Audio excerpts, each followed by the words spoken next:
এখানে আমি আজকে রান্না করছি ওলকচুটা ইলিশ মাছ দিয়ে। তো আমার ওলকচুটা হয়ে আসছে, এখন আমি উপরে দিয়ে দিচ্ছি ধনেপাতা।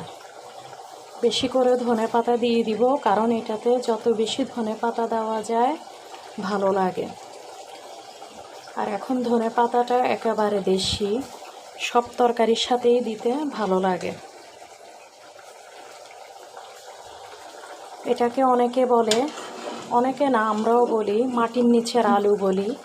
এই আলুটা একদম রান্না করলে গলে যায়, এত সুন্দর এই যে আলুটা।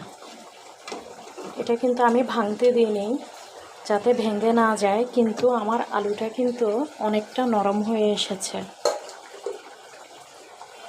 আর এটা সবচেয়ে বেশি ভালো লাগে ইলিশ মাছ দিয়ে। আজকে আমি এটা ইলিশ মাছ দিয়ে রান্না করলাম। দিয়ে দিলাম ধনেপাতা, একটু পরে এটাকে নামিয়ে রাখবো।